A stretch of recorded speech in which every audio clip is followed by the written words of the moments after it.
Chapter 4, The Slavers.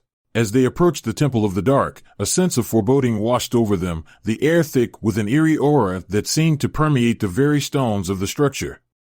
Unlike their previous visit, the temple now exuded a palpable sense of malevolence, its dark energies pulsating with an intensity that sent shivers down their spines. Every shadow seemed to dance with sinister intent, and the air was heavy with a cloying sense of dread.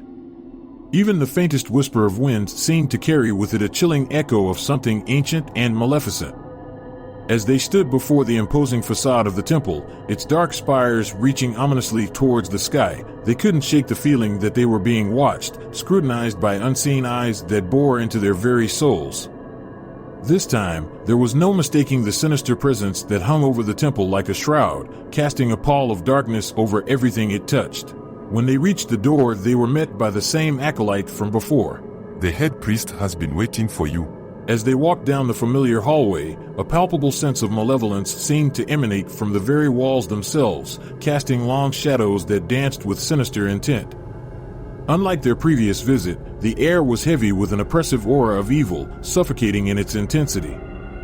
Passing by a couple of acolytes, they couldn't help but notice a disturbing transformation that briefly flickered across their faces. In the dim light, their features contorted, their eyes dark and hollow, veins pulsating with an unnatural crimson hue. It was as if something dark and primal lurked just beneath the surface, waiting to burst forth at any moment. The brief glimpse of this unholy visage sent a chill down their spines, a cold reminder of the insidious influence that permeated every corner of the temple. With each step, the sense of foreboding grew stronger, a silent warning of the horrors that awaited them within the heart of darkness.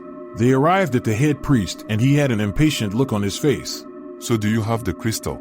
He said in a demanding voice. There was no village where we went, said Rigard. It looked like a town should have been in that location, though, said Tristan. Damn it. They must have moved again. We need that crystal. Tarmag will be angry with us. The head priest exclaimed. You must find that village and get us that crystal. I am sorry we cannot help you anymore. Finding that village would take too much time, and we must continue on our journey, said Rigard. Leave then, I have no use for you. Scowled the head priest. That was all they need to do to make a hasty retreat from the temple. They quickly began to head back towards the Arrow-Tip Guild. As they arrived at the arrowhead, the guard at the door stated, You are still alive. The Magistrate is still here. The magistrate looks at them as they walked in. So, you are back so soon? The Order of the Dark doesn't quite fit with who we are.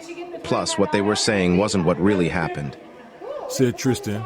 He never really liked them anyway, but their money is usually good, laughed the magistrate. The only thing I have left right now for you two is to check out the missing women and children from a local village. It will only pay 500 iron sage. I guess we have no choice, said Rigard, accepting the mission. It's still early enough. We can check out the village and get the information we need. The two get on their horses and head towards the village needing help. The village was about 20 minutes outside Kalen. The village had signs of recent raiding marred its tranquil facade, leaving behind a scene of desolation as the villagers toiled tirelessly to mend what was broken. Broken homes stood as silent witnesses to the violence inflicted upon them, their shattered windows and splintered doors a testament to the villagers' resilience in the face of adversity. The fields, once lush with crops, now lay barren and trampled, their yield stolen or destroyed by the raiders' greed. Yet, amidst the ruins, the villagers persevered, their determination evident in every hastily repaired wall and newly planted seed. Children played in the dusty streets, their laughter a balm to the wounded soul of the village, while women tended to their tasks with quiet determination, weaving together the threads of hope that sustained them. Though scars of the recent turmoil marred its surface, the village bore the indomitable spirit of those who refused to surrender to despair. In the heart of darkness, a flicker of light remained, guiding the villagers on their journey toward healing and renewal. They were greeted by a couple armed men. We were sent by the Arrow-Tip Guild. They told us you need assistance, Tristan said. Follow me then. The chieftain has been waiting for someone to help, one of the villagers stated. Rigard and Tristan followed the man towards where the chieftain stayed. The chieftain, a figure of modest stature at around 5 feet 5 inches, possessed an air of resilience that belied his diminutive frame. His blonde hair, once vibrant, now bore traces of dust and grime, while his piercing blue eyes betrayed the weariness of a leader burdened by the trials of his people. The chieftain wore attire that hinted at a more prosperous past. The chieftain's clothes bore the scars of recent hardship, with torn sleeves and frayed pant legs speaking volumes of the struggles endured by both him and his village. Yet, despite the visible signs of wear and tear, there was an undeniable dignity in his bearing, a quiet strength that spoke of his unwavering commitment to his community. The men are here from the Arrow Tip Guild. They are here to help. The guide told the chieftain. The chieftain, Please have a seat. Can you tell us what is going on? asked Rigard. For the last months we have been raided by a group of bandits. During these raids they take our food and sometimes our women and children. They have taken some of our men of working age also. The chieftain had a heavy tone to his voice. We know they are about 30 minutes north of here. The Kalen authorities can't do anything because they are outside their jurisdiction. We will see what we can do, said Tristan. The two walked out of the chieftain's house. I think it is best we go now. The night will be our friend. We can see what we are up against and possibly use the night to our advantage. Rigard and Tristan head out towards the castle where they were told the bandits are staying. They too agree that it will be best to wait till the sun goes down to approach the castle and to watch from afar to come up with a plan of attack. As the two arrived at the edge of the woods and went up to an open field, the castle is now visible. The walls are about 20 feet tall, surrounded by a 10-foot moat with only one gate at the entrance is with a drawbridge. They noticed that every 3 to 4 hours they exchange guards in the towers, and there are 3 guards per tower at most times. As they were looking at the castle, the gate went down, and a caravan was entering the castle with numerous armed bandits and people in cages. Slavers. These are not bandits, said Rigard. Neither of us can swim, and I am sure that moat is deep. Plus, the water is freezing this time of year. There is a blind spot over by those bushes. I could vault over and help you across, but it will need to be dark. Tristan agreed with Rigard, and as dusk descended and the cloud cover provided ample concealment, Rigard seized the opportune moment. With agility born of necessity, he vaulted over the murky waters of the moat, using a sturdy tree limb he had scavenged earlier as leverage. With a swift motion, he extended a helping hand to Tristan, ensuring his companion's safe passage across the obstacle. Together, they navigated the treacherous terrain, their movements shrouded by the veil of nightfall. Beneath the looming shadow of one of the towers, Rigard shed his burdens, leaving behind all but the essentials, Stormweaver, his trusty armor, and a coil of rope. With a calculated precision born of experience, he measured the distance to his target. With a brief moment of preparation, Rigard launched himself into action, his muscles coiled like a spring. With a swift, propelling motion, he sprinted forward, each footfall echoing against the stone walls. With practiced ease, he propelled himself off the first wall, then the second, his momentum carrying him ever closer to his goal. As his outstretched fingers grazed the edge of the wall, a lone guard cast a watchful gaze downward. With a split-second decision, Rigard seized the opportunity, his grip firm and unyielding. In one fluid motion, he hoisted himself up, using the guard's head to heave himself up. As he went up and over, the guard fell towards the ground. The guard landed next to Tristan, crushing his head from the fall, almost dying instantly. As Rigard ascended over the tower's edge, 2 guards stood frozen in disbelief at his sudden appearance. With a fluid motion, he unsheathed Stormweaver, the glint of its blade slicing through the air like lightning.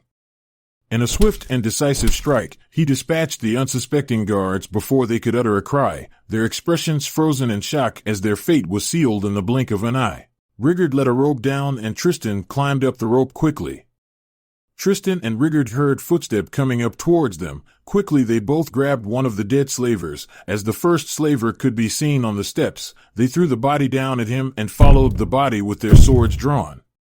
The body knocked the 3 slavers coming up the stairs off their feet, and they fell on their back and fell down the stairs. The 2 fighters hurried down the stairs, and while they were trying to regain their balance, Rigard and Tristan quickly stabbed 2 of them through the heart, and the third's head was removed from his body. So much for stealthing this, said Tristan. We will see. I think that was all of them here. They didn't get a chance to sound an alarm, so we might be good. responded Rigard. If there is no one left to sound the alarm, they can't set the alarm. Smirked Rigard as they exited the tower. There was no one around. The two found a service entrance on the side of the castle. As they entered the service entrance, they entered a large kitchen, in which there were two individuals dressed in the same clothes the villagers were wearing. The two villagers cowered in fear as they saw Rigard and Tristan. Rigard puts his finger to his lips and gives them a smile. We are here to free you. Where does the slaver leader stay?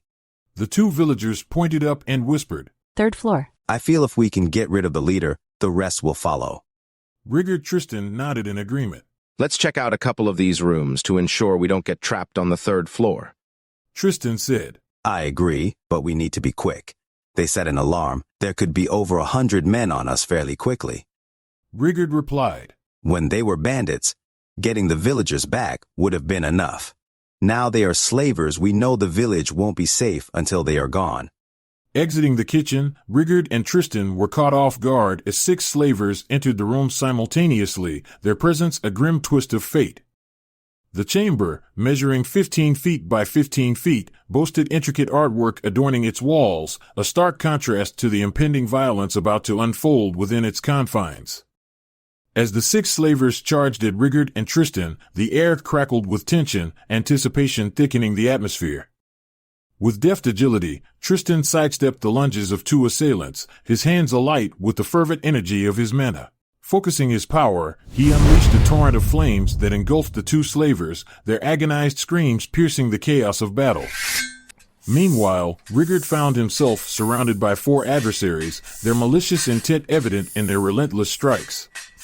Undeterred, he wielded his blade with lethal precision, each swing a dance of death as he moved with calculated grace amidst the flurry of blows.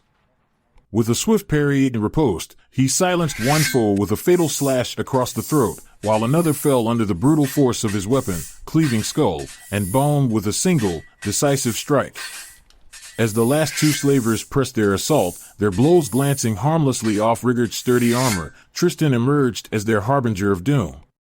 Drawing his sword with a flourish, he struck true, driving the blade deep into the heart of one assailant, the lethal blow ending his life in an instant. With a primal roar, Rigard unleashed his final onslaught, his sword finding its mark with unerring accuracy as it pierced through the eye socket of the last remaining slaver, lodging deep into his brain with a sickening crunch. In the aftermath of the skirmish, the 2 men in the kitchen watched in awe as their captors were swiftly and decisively dispatched, their bodies falling lifeless to the ground in a grim testament to the prowess of their rescuers. Do you mind helping us hide these bodies? Asked Rigard. The 2 villagers agreed quickly and began hiding the bodies in the kitchen. Rigard and Tristan started to move quietly through the halls, checking room and room to ensure they didn't get trapped. They get to a final room and there are 10 slavers sitting down eating their dinner, and as the 2 opened the door, all 10 slavers looked in their direction and began to stand up. One of the slavers reaches behind him and pulls a lever, and a loud alarm sound began to blare. As Rigard moved towards the men, the alarm stopped. Half the men charged Rigard while the other half charged Tristan. 2 of the slavers stood back and started to wave their arms as if they were going to cast a spell, and a look of surprise when nothing happened. In the midst of the chaos, 3 slavers lunged at Rigard with ferocious strikes, their weapons aimed at vulnerable points in his armor. However, Rigard's skillful defense and sturdy armor deflected their blows effortlessly, leaving him unscathed amidst the flurry of attacks. Rigard riposts their attacks, cutting the neck of the first slaver and the second. Rigard maneuvered his feet to dodge the swing from the third. He quickly swung his sword, splitting the head of the third. Tristan uses a karate blow towards 2 of the slavers, focusing his mana to set 2 slavers on fire with strikes from each hand. As the third slaver swung his sword at Tristan, aiming for a vital spot, the blow glanced off his armor, failing to penetrate his defenses. Rigard moves towards the 2 men who tried to cast spells. In the same instant, Tristan draws his sword and stabs the heart of the last slaver near him. Rigard cuts down the 2 unarmed slavers before they could react. The 2 turned around and saw more slavers pouring into the room. Damn, trapped. Only thing to do now is kill them all. Rigard pronounced. Tristan sighs. 3 more slavers came in the room to see what the alarm was for. Rigard swiftly dove and rolled across the table, utilizing it as cover as he traversed the length of the room, landing deftly on his feet on the opposite side. The slavers charged toward Tristan and Rigard with fierce determination, but the two warriors skillfully cut and burned their way through the attackers. With the final slaver's body hitting the floor, both men released an audible sigh of relief, the tension in the room dissipating momentarily. We need to find the leader quickly. I am not sure we can keep this up much longer, Tristan said. As they headed towards the stairs, their path was obstructed by a formidable figure, a large, muscular man clad in chainmail armor, brandishing a hefty battle axe slung casually over his shoulder. His voice dripped with malice as he addressed them. So, it's just you two who've been stirring about this trouble علامة استفهام. The head slaver's sneer was unmistakable. I'll take great pleasure in breaking you both. Kite them. With this bellowing command, he signaled his cohorts to attack, his demeanor exuding confidence and cruelty. The face of the head slaver went from confidence to concern when Tristan and Rigard cut down his men as if they were not even there. The last two slavers stood between Rigard, Tristan, and their leader. The head slaver drops his battle axe without a swing and begs for mercy from the two. What do you guys want علامة استفهام? Tristan states, You and your men to leave this country and never look back. Leave your weapons. Order your men to leave the castle, and we will set you and these men free. Leave all the people you have captured. I will do as you say. These peasants are not worth the trouble you are giving me, boasted the head slaver. You stay with us till your men leave. Rigard stated. The head slaver issued a decisive command to his men, ordering them to gather and prepare for departure from the castle that very night. His directive was clear: leave their weapons behind. Initially, his men seemed perplexed by the unexpected order, but they complied nonetheless. As the last of the slavers exited the castle, the head slaver himself was liberated from his restraints. Meanwhile, the recently freed slaves wasted no time in arming themselves with the very weapons that had once kept them imprisoned, a symbolic reversal of fortunes that spoke volumes about the shifting power dynamics within the castle. Let's give this castle to the village that was being rampaged. With the walls and with these weapons, they will be able to defend themselves, Rigard said excitedly. Rigard and Tristan freed the last of the slaves and gave them the weapons the slavers left behind. The two told the villagers they were going to help the move of their village to the castle if the chieftain agrees. The duo made their way to the village that had fallen victim to the slavers' rampage, bearing news of their victory and the newfound opportunity awaiting the villagers. Upon hearing their offer, the chieftain wasted no time in accepting, recognizing the potential safety and security offered by the castle's sturdy walls. In the following days, Tristan and Rigard served as escorts, guiding the villagers in multiple trips to transport their belongings and families behind the protective confines of the castle. With each journey, the sense of relief and gratitude among the villagers grew palpable, their spirits lifted by the promise of safety and refuge. Finally, as the last of the villagers found sanctuary within the castle walls, Tristan and Rigard bid farewell to the grateful community. Mounted on their horses, they rode off into the horizon, leaving behind a village transformed and fortified, a beacon of hope amidst the tumultuous times. Their journey back to Kalen was marked by the satisfaction of knowing they had made a difference, even if just for one small corner of the world. The two got on the road to Kalen and looked at each other exhausted yet satisfied. I think we ended up with about 4,000 extra irons apiece from that, smiled Tristan. and we were able to help some people along the way, Rigard replied.